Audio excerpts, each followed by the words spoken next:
In this video, in the King and Pawn versus King endgame series, we see another example of the Knight-pawn trap. Now this has been illustrated in video number 59, but here we see it from the White's perspective, and here White is going to play correctly by not pushing the pawn.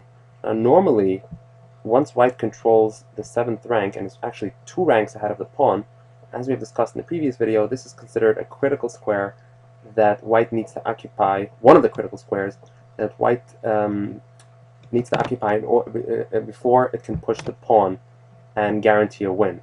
However, in this particular setup, since we're talking about a knight pawn, it is very important for White to pay close attention to where the black king is situated before it pushes the pawn. If White hastily pushes the pawn before repositioning its king versus the black king, then it'll be a draw. Right now, if the pawn advances, it's a draw because black has nowhere to go. And so White needs to reposition its king such as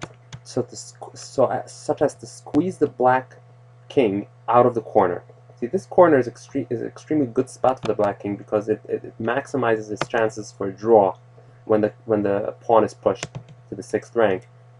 So if White can achieve that, kicking that king out of the corner, then White can safely advance the pawn. So White moves into g6.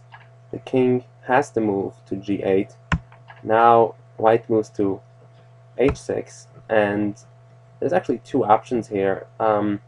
If black moves to f8, it's an easy win. I mean, White just simply goes to h7, obviously, and now it's game over because White already has control of the queening square. But a better move, of course, for black would be at this point to move into h8, back into the corner.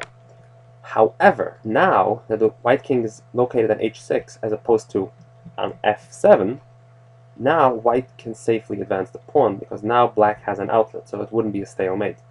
And the advantage of advancing the pawn at this point is that White will also be seizing the opposition at the same time.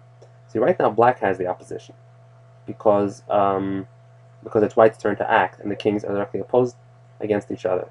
But by White not moving its king and instead advancing the pawn, now it's black's turn to act, and now black must give ground and move away from h8 and give up the opposition. And so now, by black giving up the opposition, White can now safely advance the pawn, and black is of course unable to assume the position again because that square is controlled by the pawn.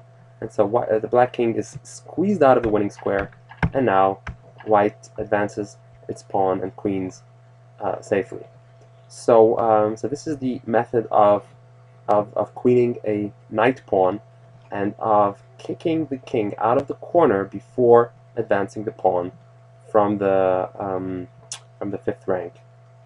From the 5th rank. So I hope you found this video informative,